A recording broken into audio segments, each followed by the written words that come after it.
and ensure peace, prosperity, and progress, and sustainability for all, we must embrace the interconnectedness of our world.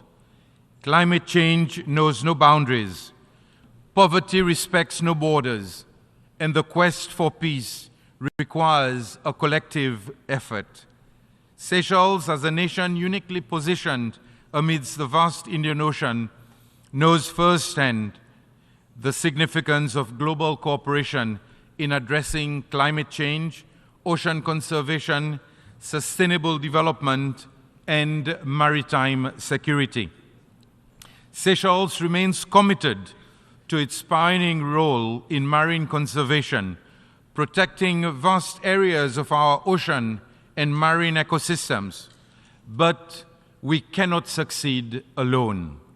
We call upon the global community to prioritize sustainability, transition to clean energy, and preserve our ecosystems for the prosperity of all. Last but not least, as we rebuild from the pandemic, we must do so with an unwavering commitment to inclusivity. No one should be left behind. We must invest in healthcare systems, education, and social safety nets that guarantee the well-being of every citizen. We must promote gender equality, empower youth, and create opportunities for marginalized communities.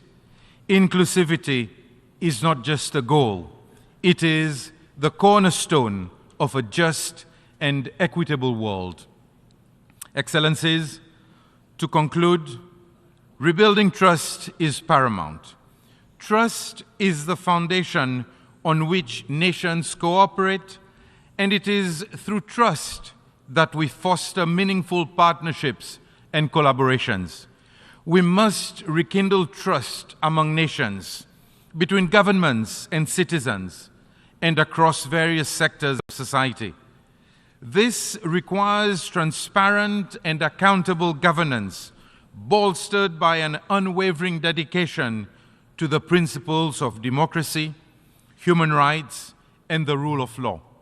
By doing so, we can restore the faith of our people and mobilize their active participation in the pursuit of sustainable development. Our success hinges on global solidarity. The challenges we face are interconnected and transcend national boundaries. No nation can solve them in isolation.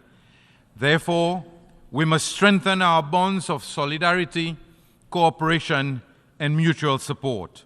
This includes sharing experiences, knowledge, and best practices, as well as providing assistance to those most in need. The principle of leaving no one behind should guide our actions, ensuring that the most vulnerable among us receive the support they require. Let us rise above our differences and work together for a better world.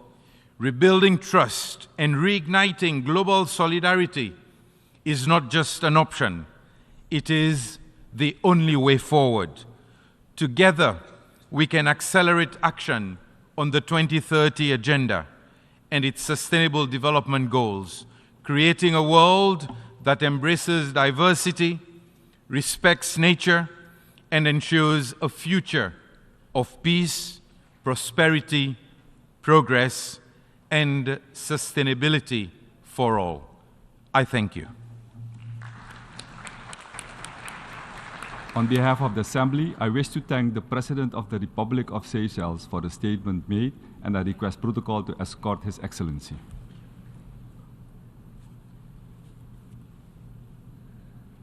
The Assembly will hear an address by His Excellency Paul Kagame, President of the Republic of Rwanda. I request protocol to escort His Excellency.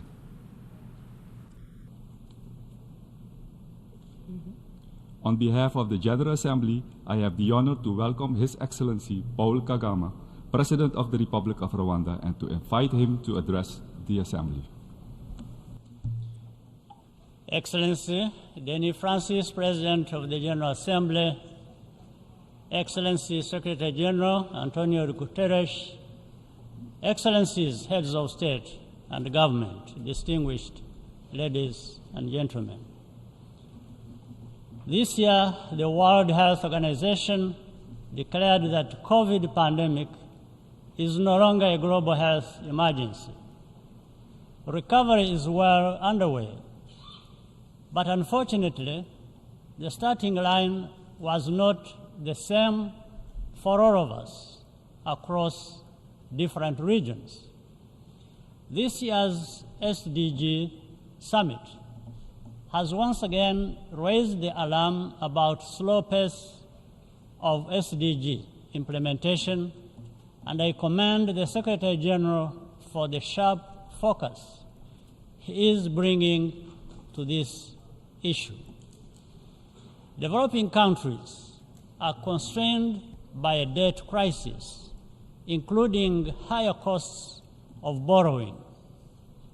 This is causing economic disparities to widen and slowing down our collective progress towards the Sustainable Development Goals.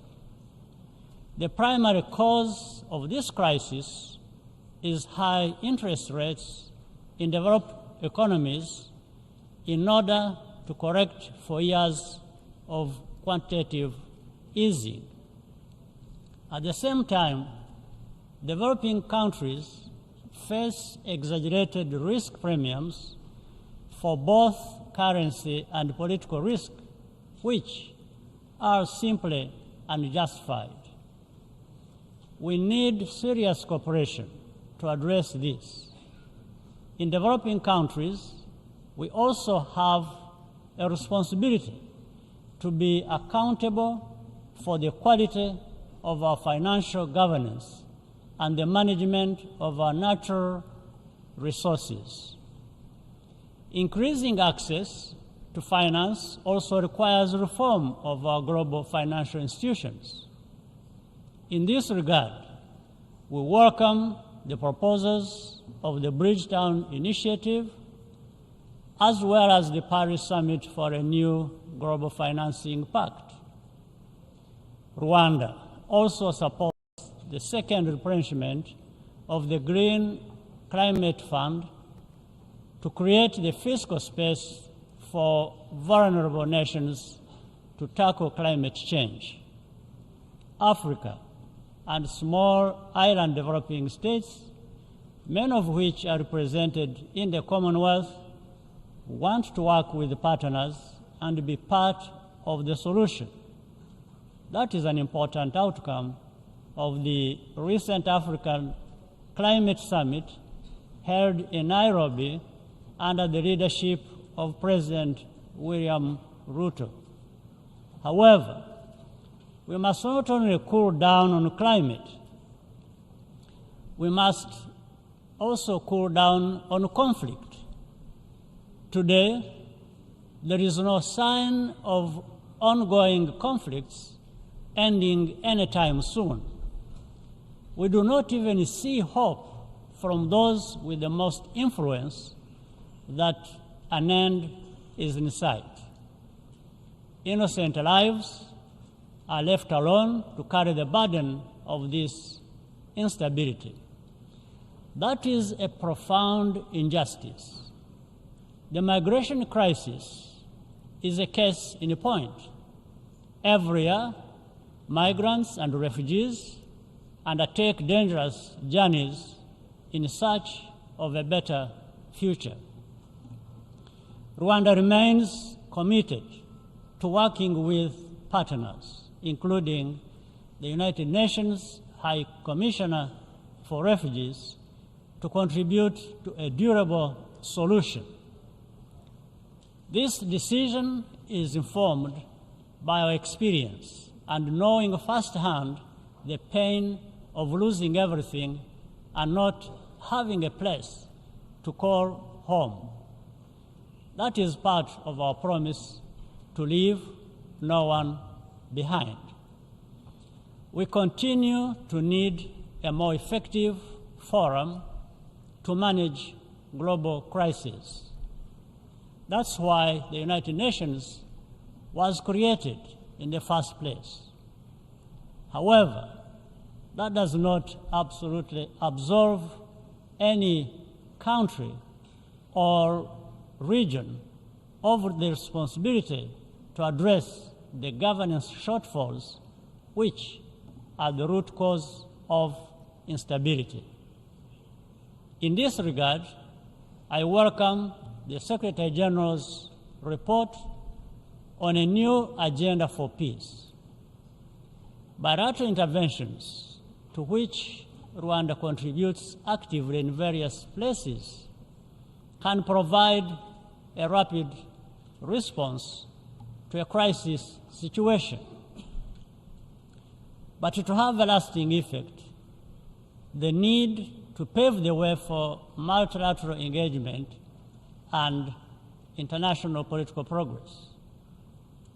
No matter the amount of troops deployed, the mindset should be to get results which serve the interests of the people on the ground.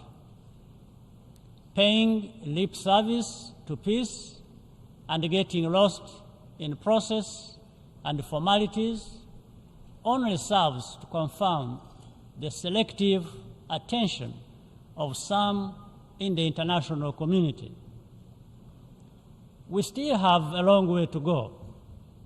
Africa urgently needs to be fully represented in bodies where decisions concerning our future are made. Just as urgently, Africa must be fully prepared to speak with one voice.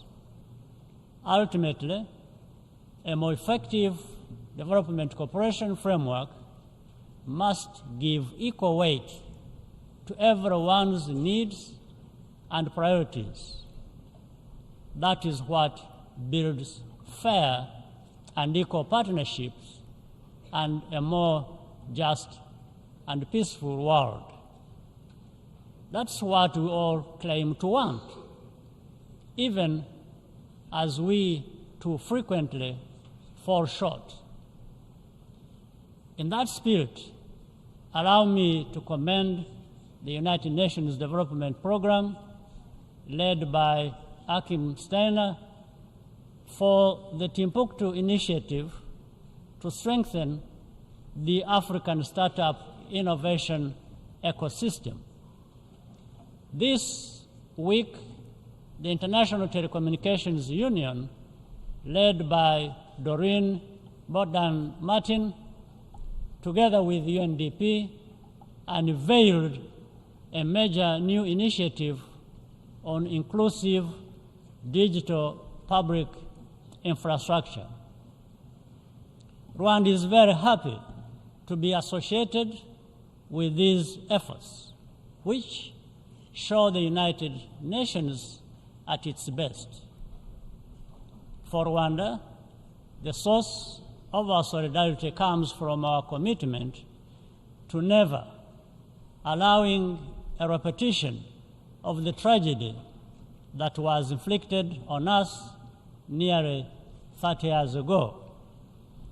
We continue to remain grateful to all who have accompanied us on our journey as we plan to commemorate the genocide against the Tutsi for the 30th time in April 2024. To conclude, I look forward to welcoming leaders at the third United Nations Conference on landlocked developing countries, which Rwanda will host in June 2024. I thank you for your kind attention. On behalf of the Assembly, I wish to thank the President of the Republic of Rwanda for the statement made, and I request protocol to escort His Excellency. The Assembly will hear an address by His Excellency Nikos Christodoulides, President of the Republic of Cyprus.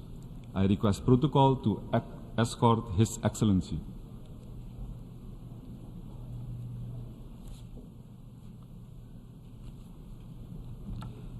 On behalf of the General Assembly, I have the honor to welcome His Excellency Nikos Christodoulides, President of the Republic of Cyprus, and to invite him to address the Assembly. Mr. President, Your Excellencies, on the 26th of July 1946, in San Francisco, our predecessors pledged to save succeeding generations from the scourge of war, which twice in our lifetime has brought untold sorrow to mankind. To unite our strength to maintain international peace and security, to settle their international disputes by peaceful means and refrain from the threat or use of force against the territorial integrity or political independence of any state. These pledges were the promise of our predecessors bestowed upon us for the future. The UN Charter, ladies and gentlemen, is a promise, not a reality. If we are complacent in our actions, the words are not worth the paper on which they are written. The horrors of the Second World War, which began in Europe and consumed the world, brought nations together. We, assembled here today, must live up to the obligations prescribed in the UN Charter to proclaim never again. Make no mistake, we bear responsibility to ensure the world does not drift into the horror of war. This is our mandate. Do we have the courage? Do we have the resolve to make peace our top priority, to honor the foundations of the United Nations, and to assure its continued relevance? Our predecessors harbored an admirable sense of their own personal accountability to the future.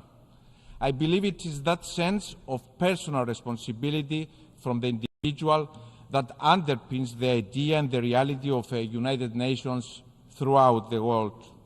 Our predecessors also knew that the path to peace would be challenging.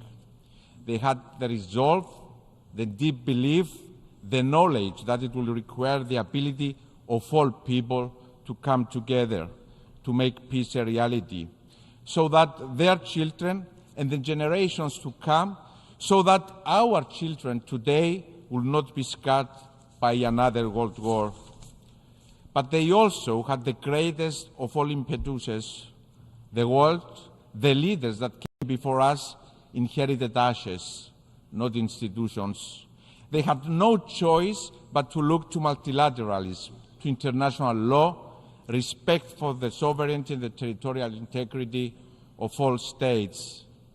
Today, as we stand on the shoulders of our predecessors, we remain accountable to deliver on the vision of peace that sparked the creation of this resilient organization. Will we be worthy and equal to the challenge? Can we act with a sense of urgency without which we too will fail? Excellencies, as a historian by training, I believe adamantly that history serves as an invaluable compass, as the most valuable source of lessons. More than 7 decades following the establishment of the United Nations, the war in Ukraine has shaken the world. It reminds us that never again is a rallying cry, a sacred promise that is fragile and one that we need to protect with all of our resolve. Cyprus condemns in the strongest terms any breach of international peace and security effected through military action by any state against the independence, sovereignty, and territorial integrity of another state. We stand on this instance of violation of international law and on every such instance on the right side of history. Since the very first day of the aggression against Ukraine, the people of Cyprus, a third of them still displaced as a result of foreign aggression against their own country, have displayed solidarity with deeds, not just words, to the people of Ukraine. We do this because we remember. We do this because it is the right thing to do. Excellencies, we call for the immediate cessation of hostilities and encourage the parties to engage in constructive dialogue and negotiation. The world must support this effort not only because history demands it, but also to ensure the world steps back from the edge of a war that could reduce this institution to rubble. Mr. President, the invasion of Ukraine is not the first instance that use of force was used against a sovereign nation in Europe following World War II. Just like Ukraine, in Cyprus, the UN Charter and international law continue to be violated. In 1974, Turkey invaded Cyprus and since then, 49 years on, occupies European territory. And its people, Greek Cypriots and Turkish Cypriots, continue to suffer the consequences of invasion, occupation, and division. They are deprived of their fundamental freedoms and human rights. Europe, which decades ago witnessed the worst horrors humankind has ever committed against self, remains fractured as long as Cyprus is divided. Born in 1973, only a few months before Turkey invaded Cyprus, I have witnessed my people mourn, persevere, rebuild forever with a burning desire for peace and reunification. The invasion violently displaced hundreds of thousands of Cypriots, and Turkey continues to occupy approximately 37% of the territory of the Republic of Cyprus. The families of the missing persons desperately await for information on the fate of their loved ones. The enclaves stoically await the end of the division.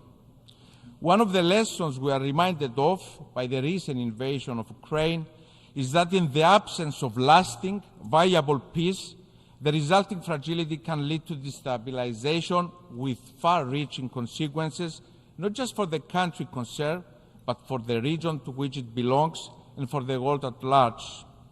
Ukraine has exemplified in the darkest manner that a threat to peace somewhere is a threat to peace everywhere.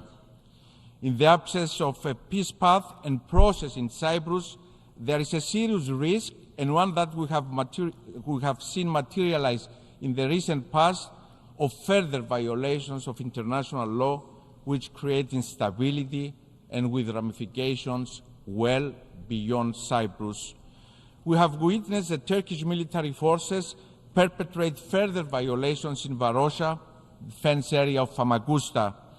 Since 1974, Varosha has been held hostage and rendered a ghost town, contrary to UN Security Council resolutions that call for its return to its lawful inhabitants who left their livelihoods, their dreams, and their hopes between those fences. We have witnessed in our maritime zones, and we have witnessed more recently in the buffer zone, where attacks on UN peacekeepers by Turkish forces horrified and alerted us again to the urgency of peace in Cyprus. That is why the resumption of negotiations firmly anchored on the agreed framework is my absolute priority. The current status quo cannot be the future of Cyprus. It cannot be the future for Cypriots. As President of the Republic of Cyprus, I believe in peaceful coexistence because despite growing up in a divided country, I also grew up in a country filled with hope or reunification, to stories of all Cypriots living together in peace, united by the land they shared. The new generation of Cypriots is also eager for peace, and that gives me hope and courage.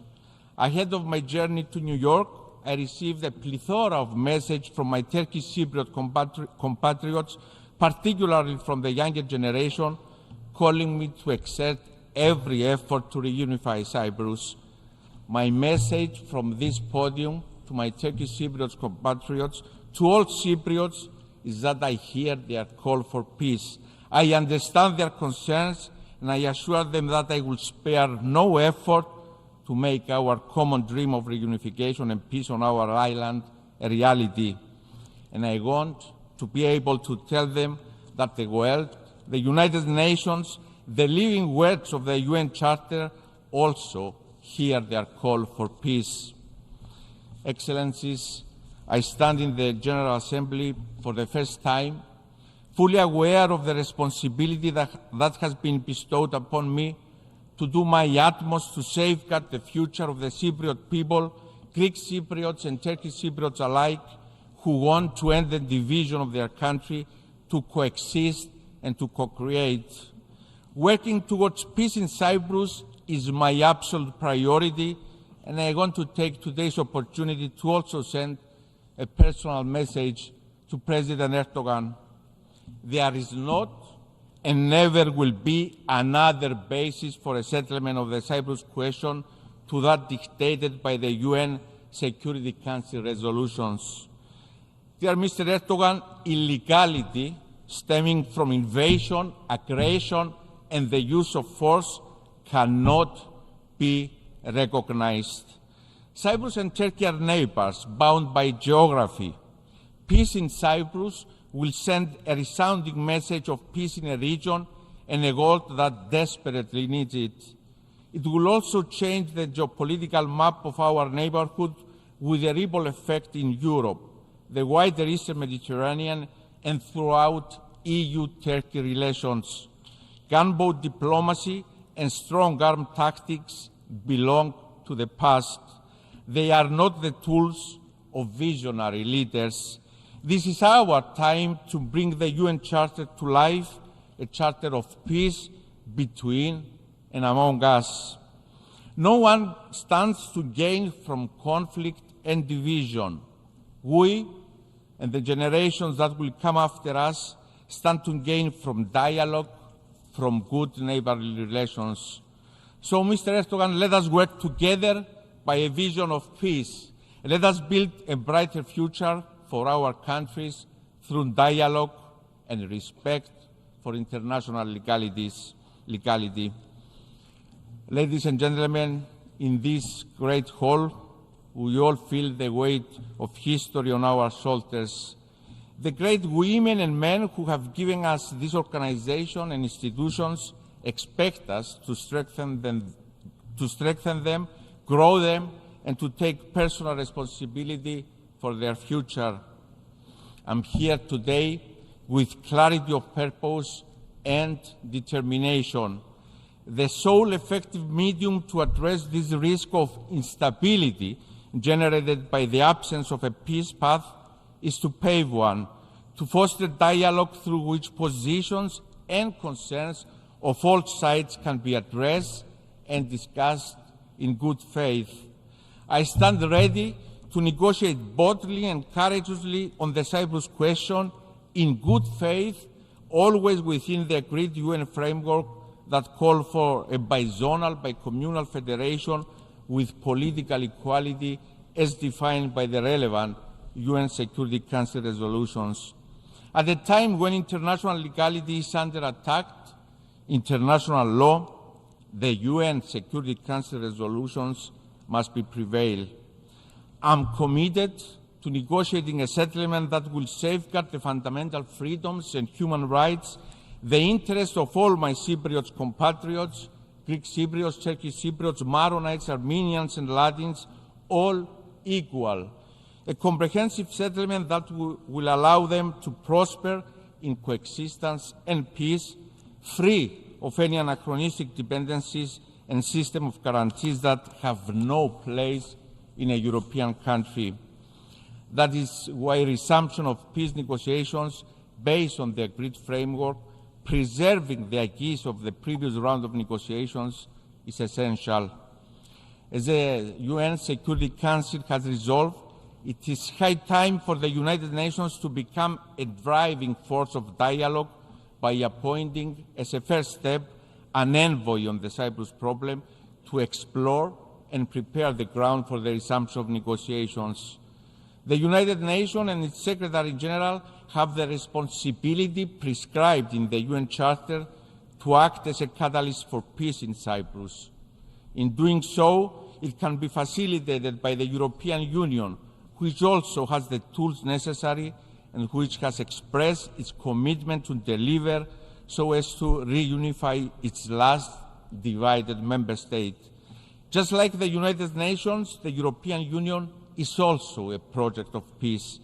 The Union can and must act decisively with all means at its disposal to drive reunification of its last divided member state, and in doing so, contribute to peace in Europe, the wider Middle East, and indeed the world. Distinguished delegates, the theme of this year's General Assembly focuses on the 2030 Agenda and its sustainable development goals towards peace, prosperity, progress, and sustainability for all. The achievements of the SDGs requires universal efforts and transformative solutions. Climate emergency and climate change know no borders. On our region, the Eastern Mediterranean is especially vulnerable in this regard. The raging wildfires and the floods during the summer are a somber reminder of the fact that we are failing to act at our own peril. We have regrettably all observed nature's wrath from the storming countries of our region and in countries such as Libya, in which thousands so tragically lost their lives. To this end, Cyprus is actively participating in a new international climate change initiative to address the specific needs and challenges countries are facing in our neighborhood to advance mitigation actions. The Climate Ambition Summit taking place today is a critical milestone in confirming our collective political will towards achieving the transition to a climate-resilient global economy. At the same time, recognizing that human rights are essential for lasting peace and sustainable development, we must ensure that they guide the solutions to our challenges.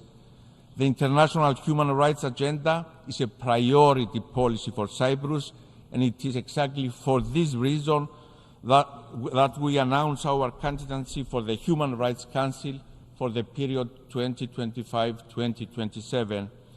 As an European Union member state, we are committed to action against gender-based violence, and we have also joined the Secretary General's Circle of Leadership on the prevention of and response to sexual exploitation and abuse in the United Nations.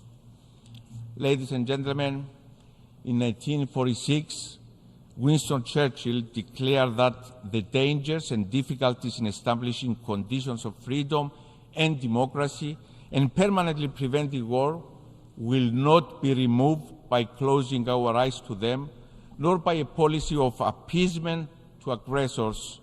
What is needed is real action, and the longer this is delayed, the more difficult it will be and the greater the dangers will become.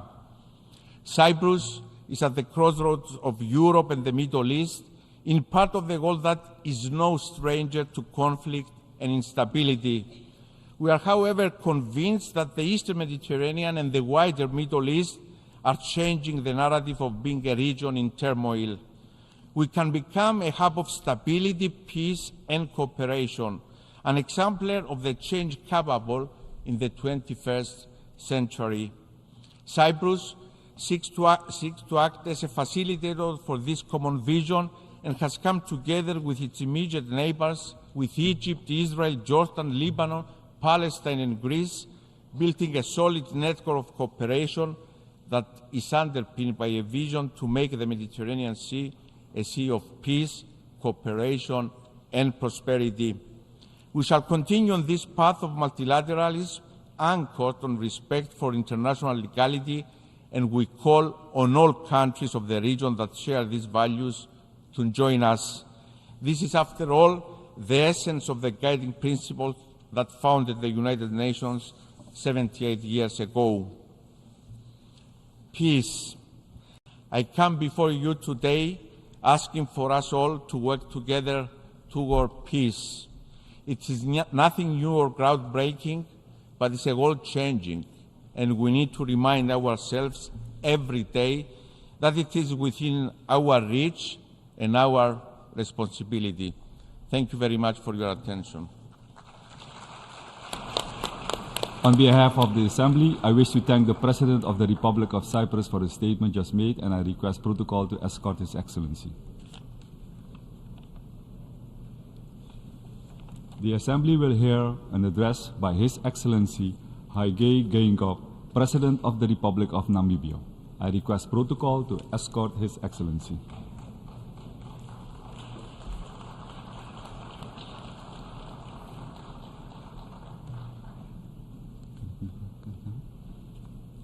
On behalf of the General Assembly, I have the honor to welcome His Excellency Haile Geingob, President of the Republic of Namibia, and to invite him to address the Assembly. Your Excellency, Mr. Dennis Francis, President of the 78th Session of the General Assembly, Your Excellencies, Head of State and Government, Your Excellency, the Deputy Secretary General of the United Nations, distinguished delegates, ladies and gentlemen, Namibia congratulates you on your brilliant election as President of the 78th Session of the General Assembly. Allow me to use this opportunity to pledge to you the commitment of Namibia to support the priorities you have set out, namely peace, prosperity, progress, and sustainability. Namibia would like to thank your predecessor, His Excellency Shapa Porosi, for steering with diligence the work of the 77th Session of General Assembly. Let me state that Namibia agrees with Secretary General Antonio Guterres, who a few months ago said, quote unquote, "Unless we act now, the 2030 agenda will become an epitaph for a world that might have been." Therefore, the theme of this session, quote, "Rebuilding Trust and Reigniting Global Solidarity, Accelerating Action on the 2030 Agenda and its Sustainable Development Goals towards Peace, Progress and Sustainability for All," is fitting. With the onset of COVID-19, the number of people living in extreme poverty rose for the first time in a generation. It demonstrates that the fact at midpoint to the global goals, we face the stark reality that we will miss our goals and targets. This 78th session serves as a clarion call to reset and to work in the true spirit of partnership for better results on the ground.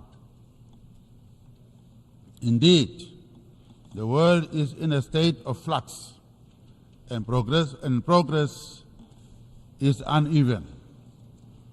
Taking cognizance of the interconnectivity between all the goals and targets, we should accelerate investments in healthcare, renewable energy, education, clean water, and sanitation.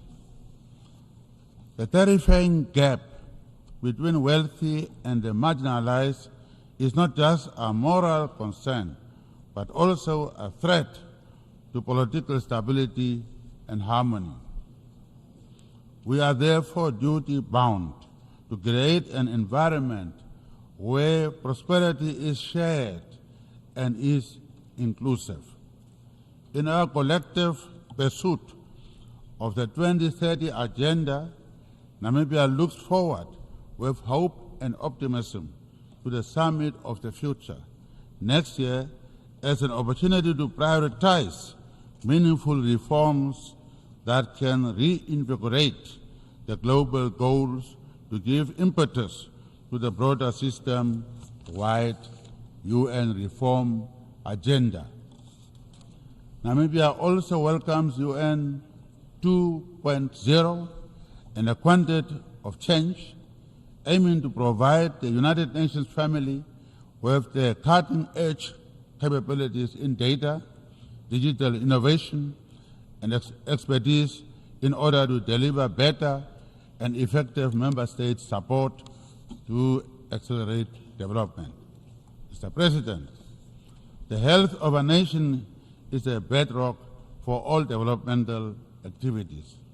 This morning, the General Assembly will adopt a political declaration on pandemic prevention, preparedness, and response. Pandemics have long been formidable adversaries that disproportionately wreak havoc in the socio-economic fabric of developing countries. These crises go beyond their immediate health implications, unraveling years of development progress, straining healthcare systems, and exacerbating existing socio-economic disparities. We need to change the status quo. To do so, we must end vaccine apartheid. We need to ensure equitable access to health products. We need stronger commitments from healthy countries on technology transfer and on the removal of intellectual property barriers, and on investments in manufacturing to enable vaccine production in the global south. Mr. President, I always say that inclusivity spells harmony and exclusivity spells conflict. The continued advocacy for gender equality is a core in our collective journey towards a just and inclusive world. Therefore, advocating for gender equality is not only a matter of fairness, it is an essential step towards unlocking innovation, diversity, and social cohesion. We are indeed proud to be ranked by the World Economic Forum Global Gender Gap Report of 2023 as number eight country in the world for the efforts to close the gender gap. In addition to having 44% female representation in Parliament, we have women in the positions of Prime Minister, Deputy Prime Minister, and current Deputy Prime Minister has been selected by the ruling party to be the candidate. And very soon after I leave, in a year's time, she may be the one to come and stand here, who is here with us. And 2/3 of our key banking institutions are headed by women. In the same vein, we believe in promoting inclusive and effective governance that ensures that the youth are integrated into decision-making structures to play their part in the future they have helped to shape. Mr. President, rapid advances in technology, quantum computing, and artificial intelligence are transforming the global landscape, offering unprecedented challenges and opportunities for growth and development. Therefore, developing countries should not be left behind in this digital revolution. Access to technology can bridge gaps in education, healthcare, and economic development, propelling nations towards progress. We must navigate technological challenges and harness opportunities by fostering an environment that is conducive to technology transfer, technology adoption, skills development, and collaboration. As we march towards COP28 for the final global stocktake, we are acutely aware that the energy transition is not only a necessity for the combating climate change, but also an opportunity for economic development. Consistent with their pledges made at the Paris Climate Summit in 2015, developed nations must provide financial and technological support to enable developing countries to shift to cleaner energy sources without hampering development. 3 years ago, during the 78th General Assembly, Namibia boldly announced its intention to change its economic structure by leveraging innovative financial tools to mobilize sustainable climate financing to combat climate change. 1 year later in Glasgow, Scotland, on the margins of COP26, we announced the development of large-scale green hydrogen projects that will provide the world with the clean molecules needed to decarbonize hard-to-abate sections. Today, we have more than 5 such projects under development, looking to deploy more than $20 billion in order to develop our world-class renewable energy potential to give our future generations a fighting chance against warming climate. Mr. President, developing a new synthetic fuels industry in Namibia is not just an opportunity to fight climate change, but indeed offers an unparalleled opportunity for green industrialization. Namibia has now attracted new industries that are looking to make use of the cheap, clean electricity and molecules that shall be produced in Namibia. One such pioneering example is the Oshivala project by High Iron, which plans to use Namibian-produced green hydrogen to deliver the first industrial production of iron at net zero emissions. During the first phase of the project in 2024, an annual output of 15,000 tons of direct reduced iron is planned. Oshivala will be one of the biggest primary production sites of green iron worldwide and is expected to sequestrate 27,000 tons of carbon dioxide emissions per year, equivalent to 50% of the carbon dioxide emissions of Namibia's entire power industry today. In order to transport the clean molecules to their final destination, shipping, which is yet another hard-to-abate sector, will also need to deploy innovative solutions. This is why Namibia is now developing green shipping corridors with Mars McKinney Moller Center for Zero Carbon Shipping as we look to map and fund the development of carbon-neutral maritime value chains from production, transportation, storage, and consumption of clean fuels and carbon-free products made in Namibia and traded with the world. We are working with Campaign Maritime Belge, a shipping company from Belgium, with plans to build a clean ammonia bunkering facility in Walvis Bay at a cost of more than €2.2 billion in partnership with Namibia's own Oldhaven lease company. On the 28th of September 2023, this partnership named Plenary is expected to reveal plans to construct their first Namibian green hydrogen multimodal service station. I always say that you do not make peace with your friends. You make peace with your enemies.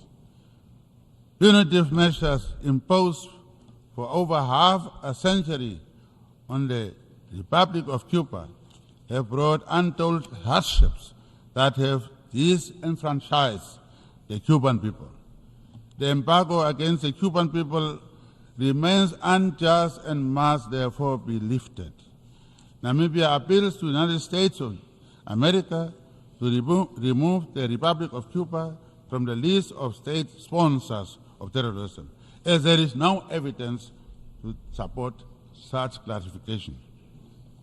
Selective punitive measures against Zimbabwe and Venezuela must also be lifted, as these measures constitute the greatest obstacle to the implementation of 2030 Agenda for Sustainable Development. The United Nations Charter remains an important source of inspiration, reflecting the commonality, agreed upon values of diplomacy and peaceful coexistence. We regard the Charter enshrined rights to self-determination for all peoples as essential. This rings true for the people of Western Sahara. While our right to self-determination has been upheld, the people of Western Sahara continue to remain under occupation. We recall how Morocco supported our right to self-determination, and now we call on them to do the same for the people of Western Sahara. Similarly, the people of Palestine yearn to transition from the inhuman conditions of oppressive rule. Namibia is therefore pleased with the decision of the General Assembly to submit to the International Court of Justice a request for an advisory opinion on legal consequences arising from the ongoing violation by Israel of the right of the Palestinian people to self-determination. Mr. President, the challenges we face today are not insurmountable. By holding hands and by renewing our commitment to multilateralism, we can reverse the worst effects of the unprecedented global challenges of global warming, global inequality, pandemics, and conflicts. By holding hands, we have it within us to act now and to build the world we want. In that world, no one should feel left out. I thank you. On behalf of the Assembly, I wish to thank the President of the Republic of Namibia for the statement made, and I request protocol to escort His Excellency.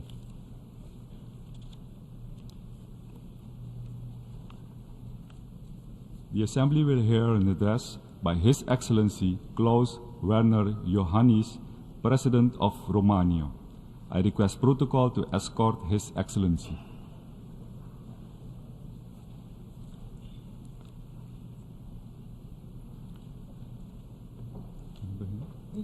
On behalf of the General Assembly, I have the honor to welcome His Excellency Klaus Werner Iohannis, President of Romania, and to invite him to address the Assembly. Mr. President of the General Assembly, Mr. Secretary General, Excellencies, the world, as we know it, is enduring profound and rapid transformations under the impact of so many challenges which humanity must face. At the same time, against this difficult, very difficult background, we continue to defend our core values, the United Nations Charter, and effective multilateralism. Our decisions are critical for the future of humanity. We, the leaders, are called on now to take decisive actions for the generations to come in a spirit of solidarity and shared responsibility, and stand up for rules-based international order and for the full respect of international law. Ladies and gentlemen, Romania is a direct neighbor to the continued war of aggression of Russia against Ukraine, and we acted with all our energy to bring a solid contribution to regional and international security and stability. This war demonstrated that the Black Sea needs more global attention, as it is of strategic importance for transatlantic security. Romania also stands for more efficient multilateralism alongside like-minded partners across the globe in the fight for freedom and democracy. Since day one of the war, Romania has acted in full solidarity with the brave Ukrainian people. We will continue to provide safe haven and protect refugees coming from our neighbor, as we did for over 6 million Ukrainians who already crossed our borders. We fully support the Ukrainian peace formula as the most suitable framework conducive to fair, lasting, and sustainable peace. We also support the pursuit of international law and accountability so that all those responsible for atrocities are brought to justice. Ladies and gentlemen, our region The wider Black Sea area must be protected against the effects of Russia's war against Ukraine and its hybrid war and malign interference. Romania has been constantly arguing on the need to keep the so-called protracted or frozen conflicts in the region high on our agenda. Romania has also been at the forefront of supporting, in a multidimensional manner, the vulnerable partners in the region. We have thus offered substantial support to our neighbor, the Republic of Moldova, the country most affected by the war after, of course, Ukraine itself. Ladies and gentlemen, while we work in the present to defend our values, we should also continue to project a sustainable future. We thus continue to actively pursue the 2030 agenda. Food insecurity, energy, and economic instability affect the entire world, and especially the most vulnerable in the global south. By terminating the Black Sea Grain Initiative and by attacking Ukrainian ports, Russia further exacerbates the global food crisis. We once again urge the Russian Federation to cease blocking the initiative. As a direct neighbor of Ukraine and a responsible and solidary international actor, Romania has played an active role in the global efforts on food security. Since the beginning of the war, we have facilitated the delivery of more than 25 million tons of Ukrainian grain. Romania will not let down our most vulnerable partners who need our support, especially those from least developed countries, including from Africa. We also invest and bring our contribution for African institutional resilience, peacekeeping, and capacity building. Ladies and gentlemen, through our Sustainable Development Strategy, we advance an efficient, transparent, and citizen-centered governance. Our second voluntary national review, issued this July, is proof that we are on the right track, as we already achieved 62% of our national targets for 2030. But as we are keenly aware that globally we are lagging behind, we put trust in the Sustainable Development Goals Summit and the Summit of the Future. We are also aware of the importance of financing for development. Romania is committed to increase its official development assistance to 0.33% of its GDP by 2030. Moreover, we will contribute to the European Union's objective to allocate 0.2% of its collective official development aid to the least developed countries. Distinguished audience, the devastating effects of climate change, pollution, and biodiversity loss, as well as energy insecurity and disinformation, are our global concerns. Romania's efforts in combating these challenges are visible. For instance, we are committed to swiftly ratify and implement the Agreement on Marine Biological Diversity of areas beyond national jurisdiction. We were also part of the core group promoting the General Assembly's request for an advisory opinion of the International Court of Justice on the obligations of states in respect of climate change. We remain vocal in supporting climate education, a priority for Romania and for me personally. I also strongly believe that the climate and security nexus should be more prominent on the United Nations agenda, including in the Security Council. We hope that the Climate Ambition Summit and the COP28 will mobilize the political will to keep the 1.5 target alive. We must accelerate a just energy transition and emissions reduction while ensuring energy security. Countering disaster risks also requires joint efforts, and the Emergency Platform Initiative is a step in the right direction. Romania actively participates in international assistance missions, shares best practices, and offers training on response measures. In our endeavors, we should use the opportunities brought by digitalization, innovation, and new technologies, as well as the strategic investments in renewables as enablers of sustainable development. At the same time, Romania welcomes the Secretary General's initiative for a code of conduct for information integrity on digital platforms.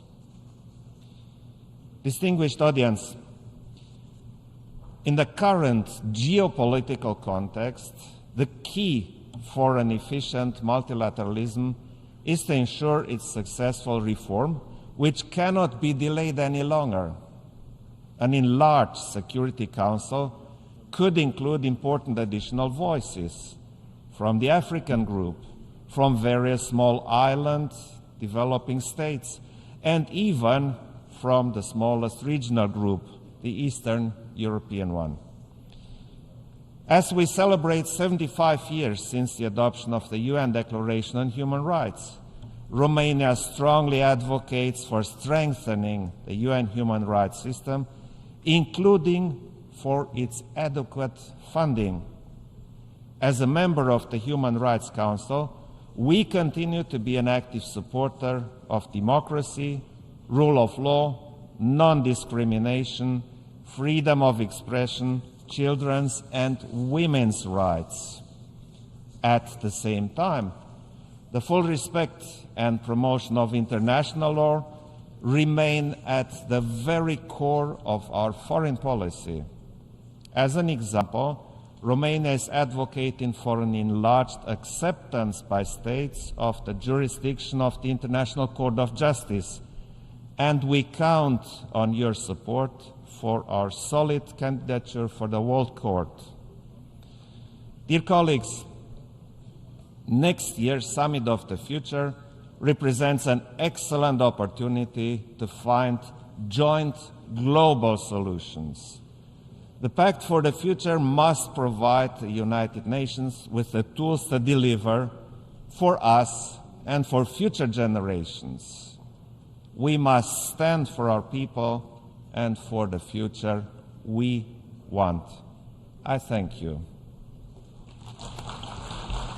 On behalf of the Assembly, I wish to thank the President of Romania for the statement made, and I request protocol to escort His Excellency.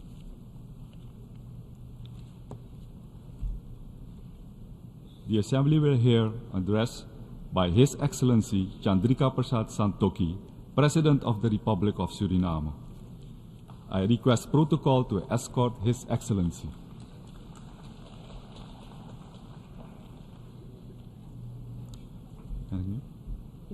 On behalf of the General Assembly, I have the honor to welcome my own President, His Excellency Chandrika Prasad Santokhi, President of the Republic of Suriname, and to invite him to address the Assembly. Thank you, Mr. Chair, President of the General Assembly, Secretary of the United Nations, Excellencies, Heads of Delegations, ladies and gentlemen, good morning. Mr. President, I'm proud to observe that this august body is under dedicated leadership of our Caribbean sister nation, Trinidad and Tobago, and that a distinguished citizen and experienced diplomat of that country is at the helm of the 78th session of the General Assembly. Mr. President, this is my fourth statement to this global body, and since then, I'm afraid to conclude that not much has changed for the better regarding the essential elements of peace, prosperity, and climate in our world. On the other hand, the challenges and crises have increased and deepened. I do not need to mention these crises because we know them all and repeat them every single time we speak to an international and regional audience. And the more important and relevant matter at hand is, what do we do about? We make promises not often kept. We express noble goals, but the delivery is poor. This cannot go on. Business as usual cannot be our mantra.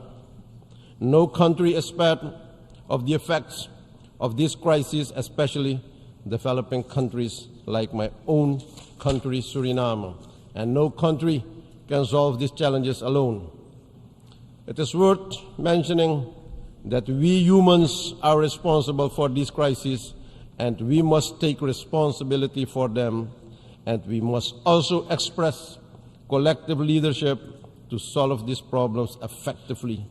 A new approach of the conceptualizing our relationships is needed to adequately address this crisis.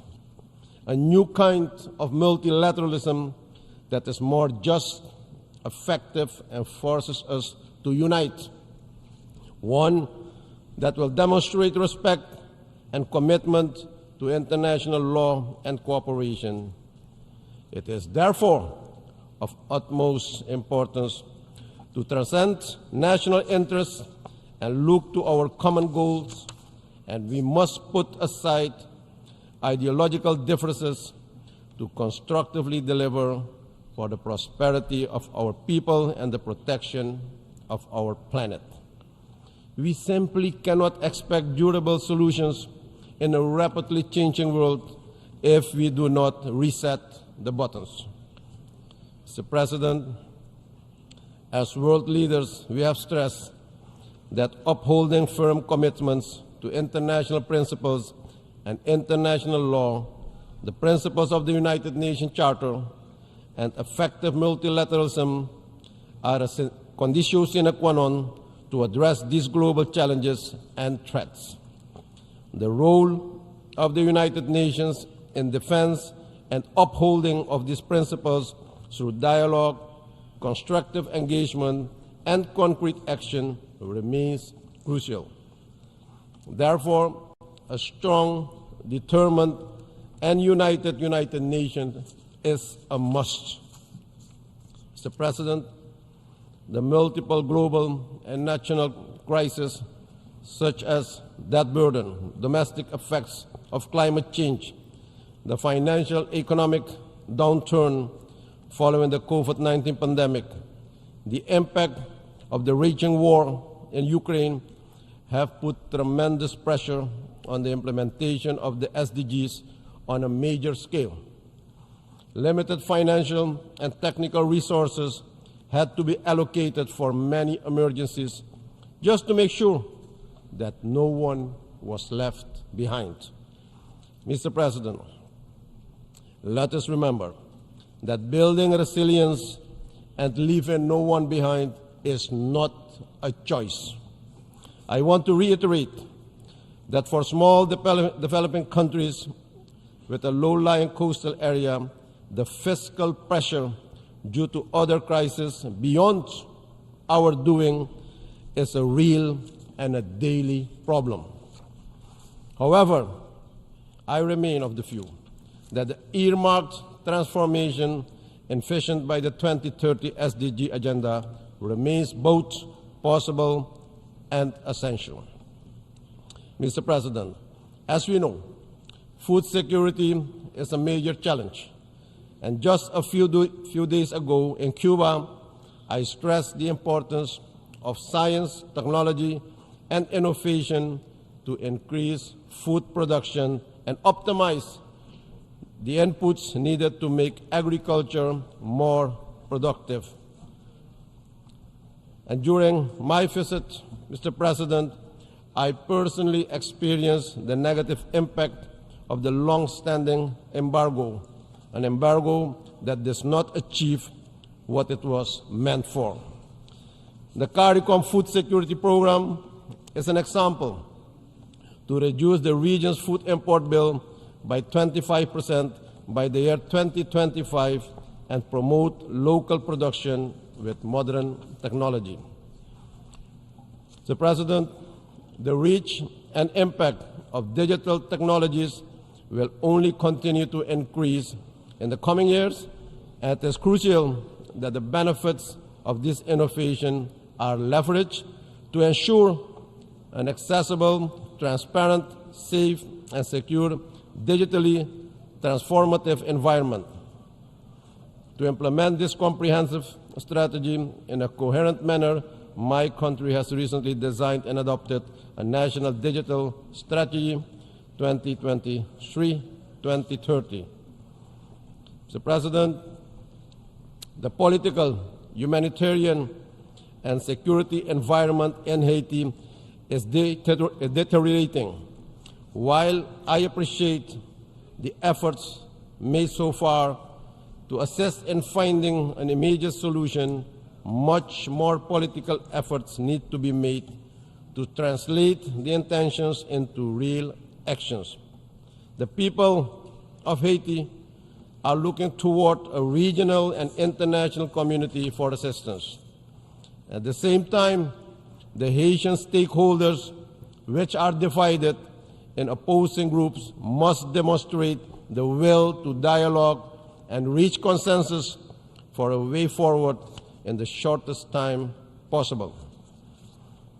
Mr. President, another climate conference of the parties, COP28, is on our doorstep.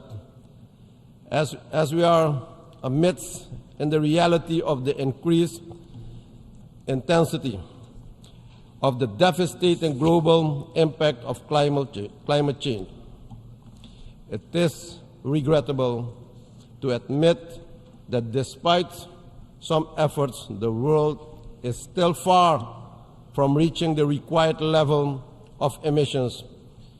And to prevent irreversible damage to our global environment and society. And we are bearing the brunt.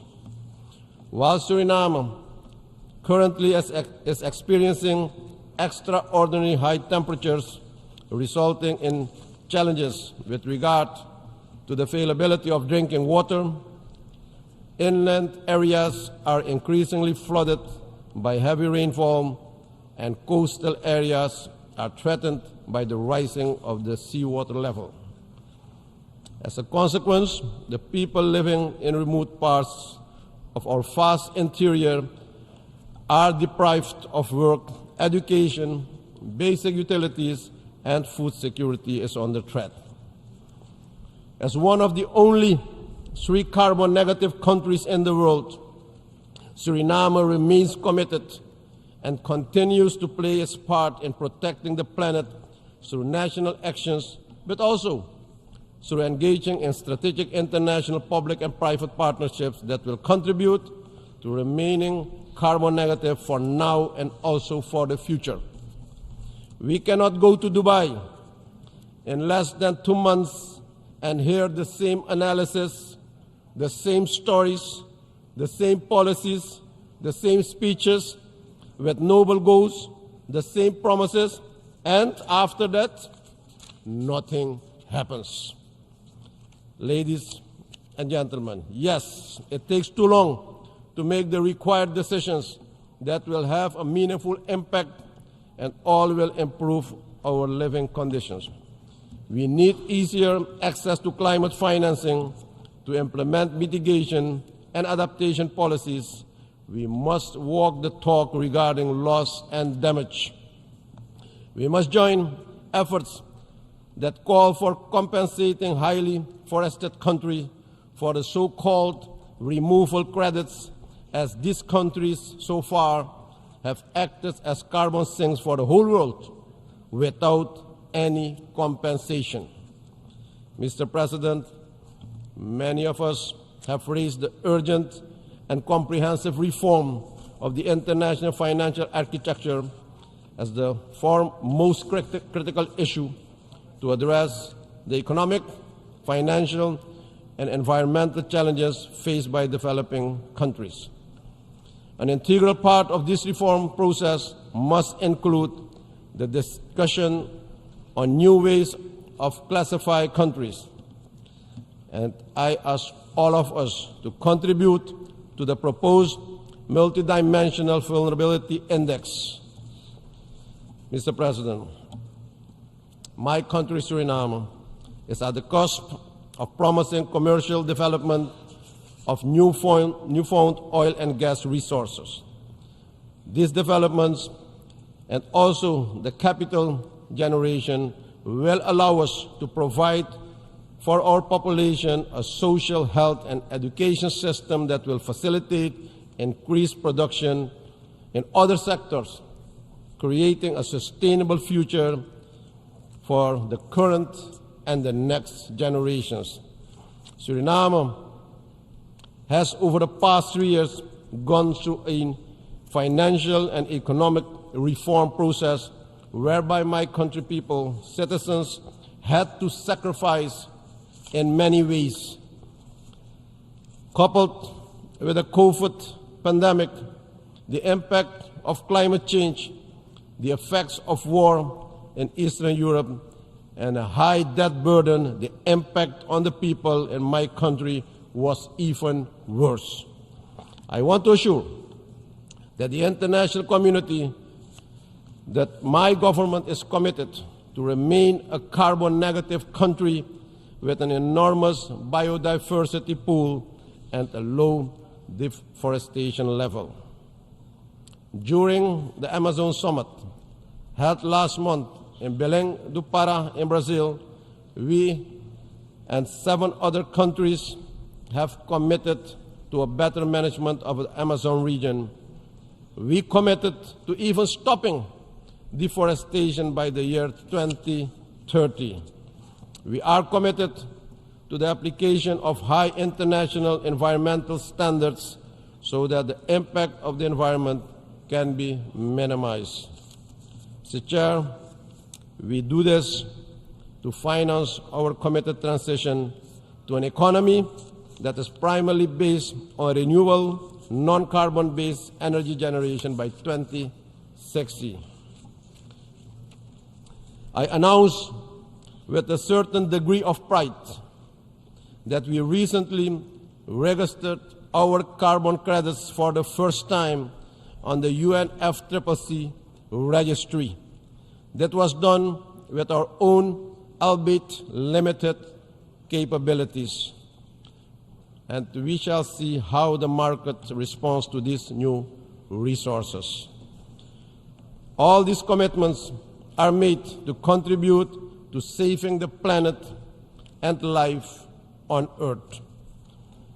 But I call on all heavy polluters to start with this process as well, and not to try to manage tax or punish environmental friendly production in developing countries, which are at least responsible for the climate crisis.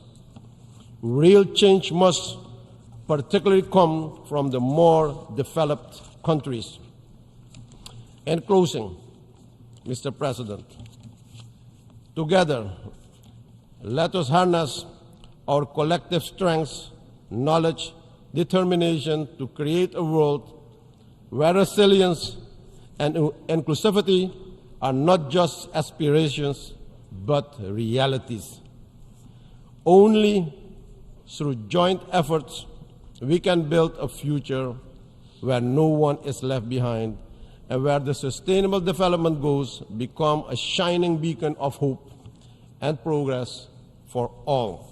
We owe this to the current and future generations, and I appeal to all of us to work constructively and collectively towards a better and a new world order, and to recommit to the original goals of the Charter of the United Nations but now, ladies and gentlemen, with more dedication, with more passion, and with more love for each other.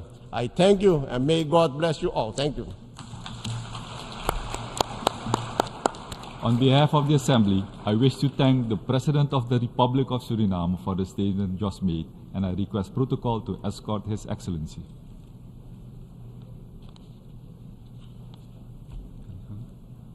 The Assembly will hear an address by His Excellency Željko Komšić, Chairman of the Presidency of Bosnia and Herzegovina. I request protocol to escort His Excellency. On behalf of the General Assembly, I have the honor to welcome His Excellency Željko Komšić, Chairman of the Presidency of Bosnia and Herzegovina, and to invite him to address the Assembly.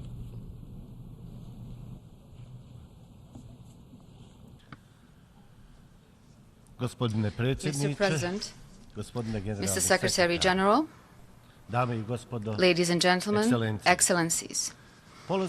Building on the theme of this year's session of the United Nations General Assembly, which is rebuilding trust and reigniting global solidarity, accelerating action on the 2030 Agenda and its sustainable development goals towards peace, prosperity, progress and sustainability for all. At this important place, allow me to talk about important elements from the point of view of a small yet proud state of Bosnia and Herzegovina. For this part, Bosnia and Herzegovina has given support to the 2030 Agenda, especially its goals that to the greatest extent concern the creation of the world and the environment in the United Nations member countries in a way that we as states and their societies are prepared and specially trained to implement all the steps that will lead us to self-sustainable development. However, in today's world, often dominated by war and various geopolitical goals, it will be very difficult to achieve this, at least in a way as it is planned in the 2030 Agenda. For this reason, I specifically wish to emphasize that the first steps which we must start our activities with is the one that will lead us to permanent peace as the world's priority #1, and then to other mutually related activities in order to have our countries and societies ready for solidarity and progress. These activities are by no means easy, and they require lots of wisdom, planning and good management of all processes and procedures that can lead us to the implementation of the Agenda 2030. If we start from the premise offered by the theme of this year's session of the United Nations General Assembly, which talks about building trust and encouraging global solidarity, then I feel free to point out in few sentences the elements that could possibly make achieving these goals difficult. At the very beginning, I take this opportunity to remind you that migrations are one of the elements of the Agenda 2030, trying to be dealt with systematically and with specific governance. Although the Agenda for Sustainable Development until 2030 recognizes migrants as agents of change and development in countries of their origin, transit and destination, the Agenda primarily focuses on migrants as beneficiaries of sustainable development goals through a higher level of protection of their rights and transparency. Furthermore, the Agenda does not refer to a broader concept of diaspora or to the role that it plays as a possible means of development. This statement, extracted from one of the IOM's documents,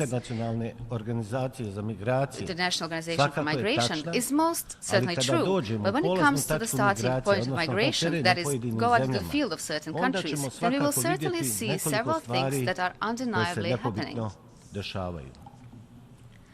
The current form of migration management has reached such a stage where large and powerful countries, for their own benefit, carry out a certain type of selection of migrants in such a way as to select the best and most educated among them, such as doctors, engineers, scientists, and other highly qualified persons, and are ushering them to larger countries where their knowledge and abilities are exploited exclusively for the benefit of these larger systems.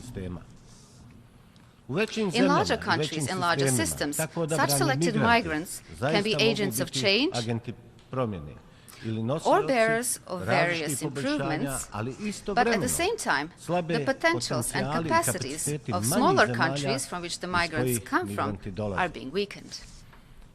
Small countries, in addition to losing their best quality personnel, are also losing all investments made, including the financial ones, the investments made in creating these highly qualified profiles. Of course, it is completely clear that there is such a form of migration in which large groups of people are trying to escape war and horrors of war. But there is also what we call economic migration, through which migrants are being directed based on their potential and capacity. In both cases of migration, large countries and their larger systems are the ones who are doing the selection and choosing the best profiles of migrants in line with their needs and aspirations, while at the same time, systemic weakening of small countries from which the migrants come from is taking place. So what do I mean by this? In short, it is difficult to talk about building trust while larger countries and their large systems are taking over the population of smaller countries through migration, and simultaneously smaller countries are emptying out, resulting in the creation of an environment in which poverty develops and completely prevents any form of development in economic and social sense. Thus, a direct attack is made on the possibility of creating prerequisites for self-sustainable development in smaller countries. From the point of view of my country, Bosnia and Herzegovina, it's very easy to provide additional arguments and proof confirming this matter. In my country, there is a significant outflow of population going to larger and more developed countries, mostly to countries we view as Western democratic countries. While investigating why our people, Bosnian and Herzegovinians, decide to leave their country and look for better living conditions in some other countries, we came to a conclusion that the fundamental reason for their departure is their conviction of the lack of perspective in Bosnia and Herzegovina. When we took into account that our people have stated as one of the basic shortcomings of the perspective in their country, we saw that it refers to how, specifically, the political system in Bosnia and Herzegovina does not entail complete democracy, but rather a form of ethnocracy, or a system in which elections for government institutions, exercise of power, distribution of jobs in the state, even in the real sector, are primarily based on ethnicity as a prerequisite. In such a system, you usually don't have the best people in key positions, people who, with their knowledge and abilities, can build a political, economic and social system in Bosnia and Herzegovina. On the contrary, you have ethnically and politically suitable staff who can hardly be expected to lead the overall progress of the country. This value system has been going on for a very long time. In such a system, the key jobs are not performed by the best and most qualified people, but by the politically and ethnically suitable ones. The current political system in Bosnia and Herzegovina, based exclusively on ethnic and then on political affiliation, completely degrades democracy as an important principle for creating an environment with equal opportunities for all people. Such a system, which guarantees participation in government to certain political actors and their ethnically based political parties, has the form of former and current totalitarian systems, in which power is exercised in an autocratic manner through autocratically inspired political actors.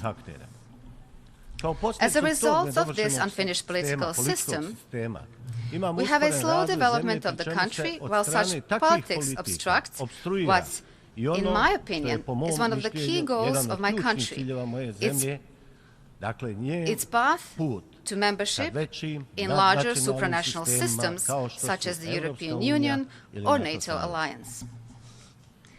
The irremovability or particularly difficult replaceability of the authorities creates such an environment where even the authorities themselves no longer work for the benefit of their citizens because they feel that there is no need for such a thing. The distribution of power and social power is already guaranteed to them in advance by the system itself, a system based on ethnicity. Our current political system is skillfully used by our Western and Eastern neighbors and through ethnic communities in Bosnia and Herzegovina, to which they claim national rights. They are running Bosnia and Herzegovina not with the primary aim of helping the members of these ethnic communities, but with the aim of dividing Bosnia and Herzegovina or making it meaningless as a state. Our two neighbors, through the ethnic communities in Bosnia and Herzegovina, to which they strive to claim every right, even 27 years after the aggression they had carried out over Bosnia and Herzegovina, are in this manner making an attack on the sovereignty of our country, which makes it almost completely impossible to have any democratic development of Bosnia and Herzegovina. This practice also violates the minimum of interstate trust, because unfortunately our neighbors are not investing sincere energy with the goal of building interstate cooperation, but are rather investing energy in weakening our state. This is a visible problem, which extends to the entire region of the Western Balkans, where there are different ideas, plans and intentions to change the internationally recognized borders, to reorganize the region into something that has no point of contact with democracy. For such activities and policies, neighboring countries very often have, at first glance, surprising and unexpected support from countries that we consider to be democratic liberal states and societies, but certainly also from those that are not democratic, and that we recognize today as aggressor states with authoritarian regimes. Regretfully, there are many, both in the East and the West, who believe that their barely hidden support for those who want to completely control and ultimately divide Bosnia and Herzegovina will bring stability to the Western Balkans. We, who represent the state of Bosnia and Herzegovina here at the United Nations, believe that this will not bring either stability or progress in the Western Balkans. Our neighbors cannot divide Bosnia and Herzegovina amongst themselves without entering into mutual conflict. We will certainly not allow the division and disappearance of our 1,000-year-old state at any cost, no matter what anyone thinks about it. That is why I believe that it's in the interest of the United Nations, if peace is to be preserved in the Western Balkans, to support the state of Bosnia and Herzegovina and its institutions. If the United Nations wishes to preserve peace in the Western Balkans, then it should support those who have not violated democratic and civilization norms, who have not committed genocide, who were not part of joint criminal enterprises, did not destroy people's lives because of their ethnicity, did not destroy other people's temples or shrines, did not advocate revanchism or revenge. If such support is absent, then the responsibility and blame for this destabilization does not lie with us, who will certainly not calmly and idly observe some new attempt to destroy our Bosnia and Herzegovina.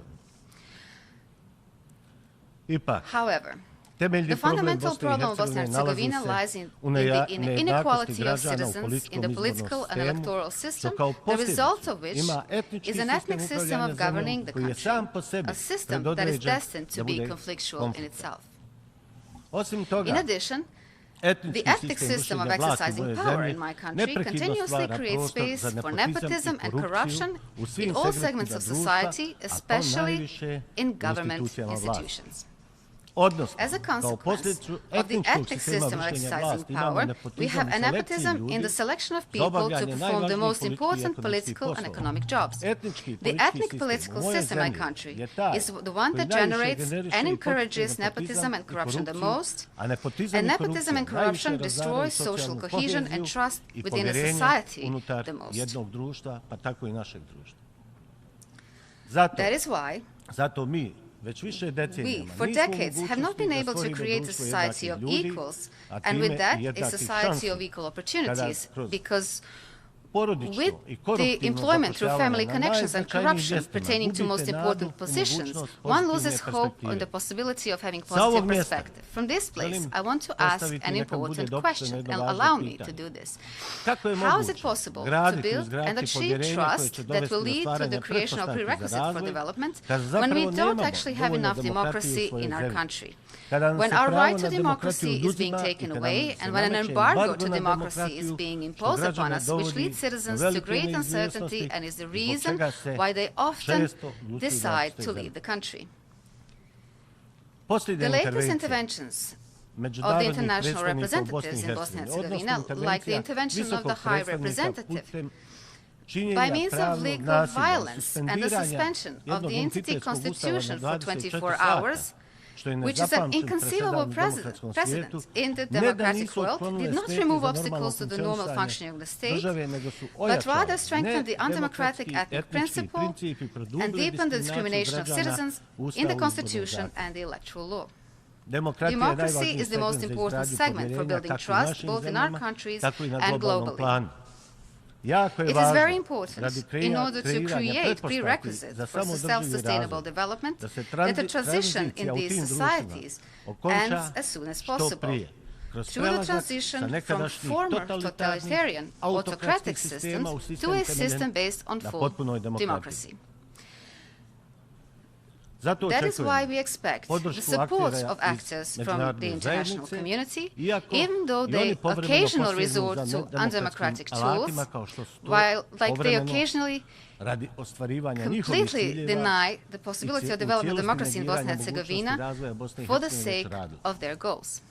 Of course, we are fully aware that there is a number of countries, members of the United Nations, with which such history and historical context, that they are not interested in democracy and its development. On the other hand, some indicators tell us that over two-thirds of the countries, members of the United Nations, are oriented towards democracy and its development, so my point of view is oriented in that direction as well. I wish to add another important element here, which is indispensable in building trust for self-sustainable development. It is achieving a system of full human rights, which, as its final outcome, offers a society of equal people, equal citizens, and as a result of that, we can have a society of equal chances with open perspectives for everyone. If you do not have a system of equals, that is, equal citizens, then it will be difficult to build trust in such a system, especially in a still post-war society such as in Bosnia and Herzegovina. Particularly, if you have in mind that our society has suffered aggression from our western and eastern neighboring countries, a direct consequence of which were the committed atrocious war crimes and even the crime of genocide. Such scenarios for Bosnia and Herzegovina continue to be implemented through political means this time, in peacetime conditions, while continuously asking for support from various parts of the international community. At the same time, and regardless of the aforementioned scenarios, our obligation is to create internal prerequisites for building a society of equal people and equal citizens, and one of the basic tools that will enable us to avoid the possibility of future conflicts. Contained within the judgments of the eminent courts that deal with the protection of human rights, such as the European Court of Human Rights, there is a valuable resource for building a stable society in which the risk of internal conflict is reduced to a minimum. But potentially, aggressive policies we take away an efficient mechanism to violate territorial integrity and sovereignty of Bosnia and Herzegovina from neighboring countries. In short, this means that we in Bosnia and Herzegovina will have to change the entire paradigm within society and shift from ethnic political representation to civic political representation, which is a standard in a democratic world. We must use this opportunity to draw attention of the United Nations on something that is, in my opinion, and I'm sorry to say this, a very uncivilized stand of the government and the Prime Minister of our neighboring country, who have rejected the judgment of the European Court of Human Rights in the latest judgment in Kovačević case, and have stood up for the very principles that were rejected in the mentioned judgment, like the political principle of legitimate representation based on ethnicity, which is a generator of inequality among the citizens of Bosnia and Herzegovina, and the means by which the neighbors undermine the state of Bosnia and Herzegovina. This was done in such a way that it can be qualified as an interference in the internal affairs of Bosnia and Herzegovina. The disrespect of the judgments of the international courts, as could be heard from the Prime Minister of a neighboring country, is reminiscent of the attitudes towards international law that Vladimir Putin has built in the case of Ukraine. However, this is not only about having a negative attitude towards the international standards of the United Nations, but also a policy towards Bosnia and Herzegovina conducted by its neighbors. Only when civic political representation is accepted in Bosnia and Herzegovina through the implementation of the judgments of the European Court, and when in parallel the attacks on the sovereignty of the state of Bosnia and Herzegovina from the neighborhood stop, only then will we be able to participate in projects at full capacity and more efficiently, such as Agenda 2030, as an equal participant and actor of all planned activities. In that case, we, as a country, will be ready and equipped with the potential to accept all the challenges posed before us by the self-sustainable development activities, to build our mutual social trust, and as a society of equals, and to be an active actor in building trust at global level.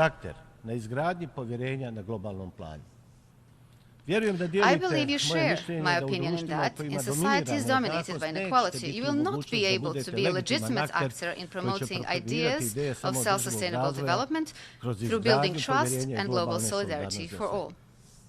For such a thing, it is necessary to, first of all, reform our society in a way in which we'll be able to understand the importance of solidarity for everyone, with people who are equal in everything in that system and who can produce solidarity towards others on an equal grounds.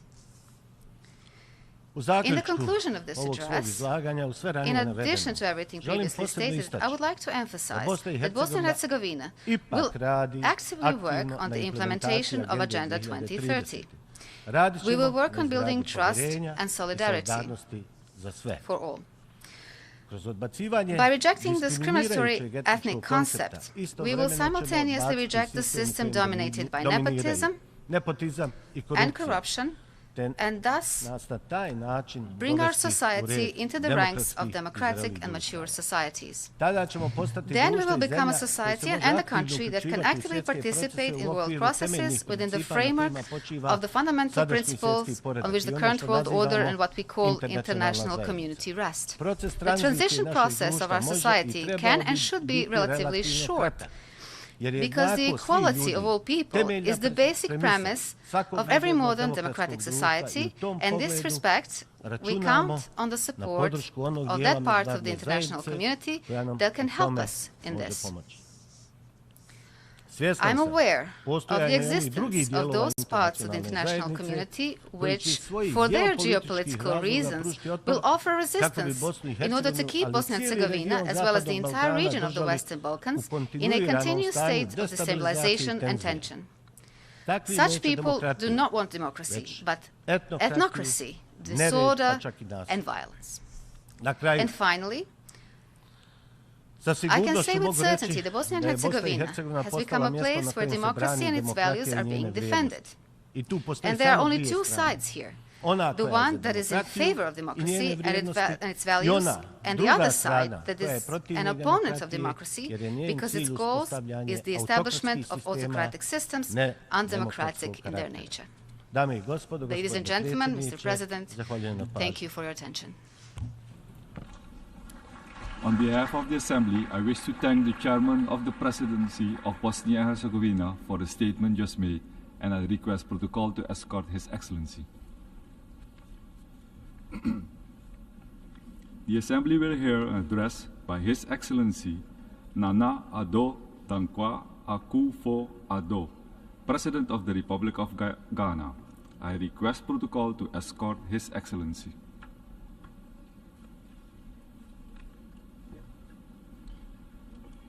On behalf of the General Assembly, I have the honor to welcome His Excellency Nana Addo Dankwa Akufo-Addo, President of the Republic of Ghana, and to invite him to address the Assembly.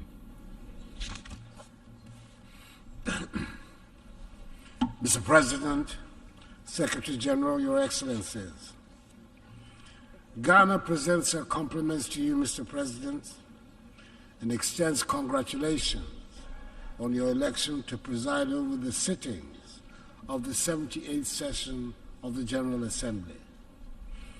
Ghana will also use this, the greatest of all platforms, to express the deep condolence and sympathies of our people and governments to the peoples and governments of Morocco and Libya over the recent tragic events that have engulfed their countries. I do not need to employ any hyperbole, nor find any fancy words to state the reality of the situation humanity currently faces. Our world is not a happy place today.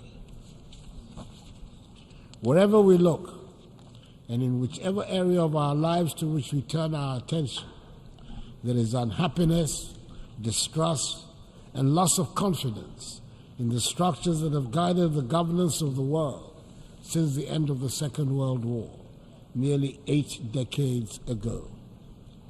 Mr. President, the theme chosen for this meeting is rebuilding trust and reigniting global solidarity, accelerating action on the 2030 Agenda and its sustainable development goals towards peace, prosperity, progress, and sustainability for all. The choice of the theme implies that there's general acknowledgement that things are not what they ought to be in our world. The mutual trust among nations that is required to ensure harmony has considerably diminished. The cohesion that we need to build the peace and prosperity of our societies is disintegrating and nearing Cold War lows. We do not seem to have any common values on which we can all agree, nor common goals to which we all aspire. The fault lines are not just between poor and rich, or the South and North, or the developed and developing countries. Even within well-established and rich countries, the tensions over trade, climate, political boundaries, and geopolitical spheres of influence are palpable. Long-held definitions are being challenged, and sacred truths and beliefs are being questioned or discarded outright. And in some instances, the deliberate peddling of blatant untruths has become acceptable. This organization, the United Nations, under whose auspices we, the nations of the world, are gathered for the annual review of the world, was established in the belief that our common humanity would be the overriding consideration in dealing with the problems that would invariably arise when we deal with one another. There is no doubt that the organization has achieved a great deal in its 78 years of existence, of which we can all be justifiably proud. But it is also true that the reluctance by the nations that were the major powers at the formation of the organization to agree to any reform to reflect present realities has led to the undermining of the credibility of the United Nations and some of its organs, in particular, the Security Council. Ghana is currently serving out the second of its 2-year term on the Security Council as a non-permanent member. This is the 4th time in the 66 years since we joined the UN the first post-colonial African nation to do so, that we've had the privilege of serving on the Council. Mr. President, it has been a sad and disappointing experience for us. We've witnessed it firsthand, over and over again, that the big powers of the United Nations might be preaching democracy, fairness, and justice around the world, but are happy to practice the opposite here at the United Nations, prioritizing parochial interests over those of humanity. Back in 2017, the first time I addressed the General Assembly as President of my country, I spoke at length on the need to reform of the United Nations and of the Security Council in particular. I said then that the urgent need to reform this organization had been talked about and scheduled for a long time, but somehow we've never found the courage and the will to execute it. I said then that Ghana supports UN reform, especially of the Security Council, as set out in Africa's common position on UN reform, based on the Eswatini Consensus.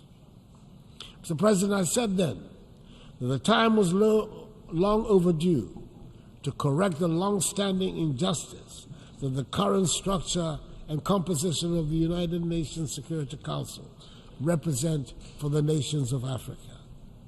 After serving on the Council at this difficult time in the world, our views on the need for reform have been even more strongly reasserted. We cannot continue to preach democracy, equality, and good governance around the globe.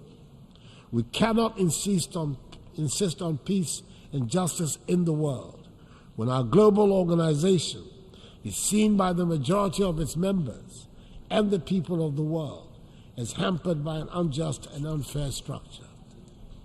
Mr. President, the Assembly has quite properly chosen the rebuilding of trust as critical in restoring stability and prosperity to our world. We cannot rebuild that trust when the organization that should bind us is seen by many as helping to perpetuate an unfair world order, which is reinforced by an inequitable, dysfunctional global financial architecture. Mr. President, for the past year and a half, a full-scale war is being waged in the center of Europe.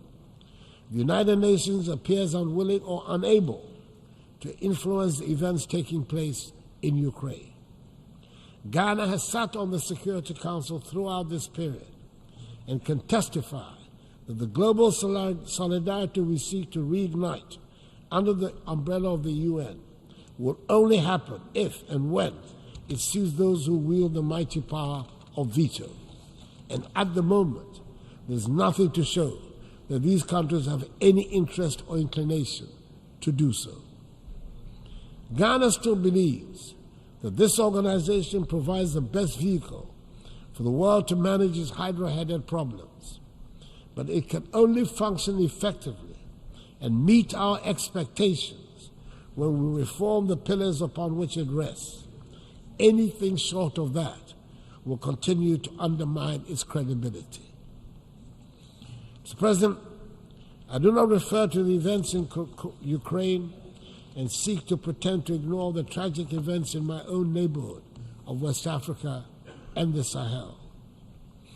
Instability in the Sahel and widespread terroristic activities have put West African countries under severe political pressure and economic strain. Several countries in the region have lost vast stretches of territory to the rampaging terrorists. Coup d'etats have re-emerged as what some mistakenly hoped would be the solution to the threats that confront their nations. We in the West African region are trying as best as we can, under the very trying conditions we face, to deal with the situation. We are convinced that the conflicts that continue to plague our continent and our region, in particular, would be more satisfactorily resolved if the international community was to support, not undermine, the efforts of our regional and continental organizations to deal with them. Africans fought and died in the Second World War in defense of Europe and her allies, who reset the world towards the path of peace and prosperity that their nations and citizens have enjoyed for decades now. It is surely time for the world to reciprocate in our time of need. Mr. President, we in Ghana are holding firm to our belief in democracy as the best route to build the prosperous nation that is our aim. It is true that the economic dividends that many of our citizens justifiably expect from the democratic process have not come as fast as had been anticipated. But we're determined to hold fast to the course because we believe that ultimately it will succeed in delivering freedom and prosperity for the mass of our people. We're also having to countenance for the first time in recent human history not just the question of democracy and a deliberate campaign of disinformation against democracy, but also the propagation of authoritarian rule as the faster route to economic advancement. The belief of young people in democracy as the governance model best suited to build peace and prosperity in our society is under systematic attack. The economic impact of COVID-19 pandemic and the impact of the war in Ukraine have only added to the pressure and the anxiety of our young people. We can also certainly do without having to spend the huge amounts of money we currently spend on security at our northern borders in particular.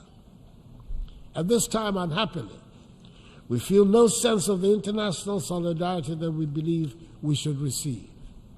It is surely in the interest of the whole world that West Africa should be peaceful and prosperous.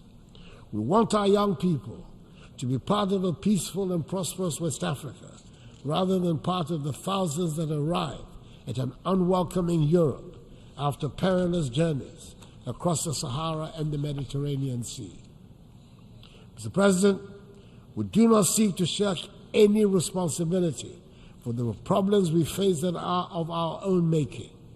And it bears repeating that we are not craving for sympathy, and we do not want to be a scar on anybody's conscience. But we cannot, and the world should not pretend that the present-day economic and social conditions of Africa have nothing to do with the historical injustices that have fashioned the structures of the world. It is time to acknowledge openly that much of Europe and the United States have been built from the vast wealth harvested from the sweat, tears, blood, and horrors of the transatlantic slave trade and the centuries of colonial exploitation. Maybe we should also admit that it cannot be easy to build confident and prosperous societies from nations that for centuries have their natural resources looted and their peoples traded as commodities. For centuries, the world has been unwilling and unable to confront the realities of the consequences of the slave trade.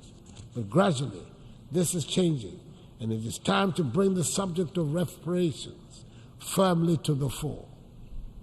Granted, the current generations are not the ones that engaged in the slave trade, but that grand inhuman enterprise was state-sponsored and deliberate, and its benefits are clearly interwoven with the present-day economic architecture of the nations that designed and executed it.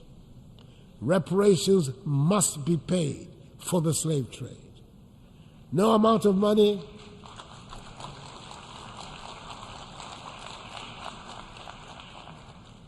will ever make up for the horrors, but it would make the point that evil was perpetrated, that millions of productive Africans were snatched from the embrace of our continent and put to work in the Americas and the Caribbean without compensation for their labor. If there are any hesitations in some minds about the paying of reparations, it is worth considering the fact that when slavery was abolished, the slave owners were compensated for the loss of the slaves because the human beings were labeled as property, deemed to be commodities. Surely, this is a matter that the world must confront and can no longer ignore. The African Union has authorized Ghana to hold a global conference on the issue in November in Accra. It is probably also the time to return to that vexed subject of illicit financial outflows out of the continent of Africa. I refer to the report of the panel chaired by the highly respected former South African President Thabo Mbeki on the illicit flow of funds from Africa, which states that Africa is losing annually more than 88 billion United States dollars through illicit financial outflows. Yes, those monies too must be returned to the continent. It is difficult to understand why the recipient countries are comfortable about retaining such funds and are happy to call those countries from whom the monies are taken as corrupt. I believe that a joint task force of the African Union Commission and the OECD Secretariat under the auspices of the United Nations should be charged to find ways of stopping the damaging outflows.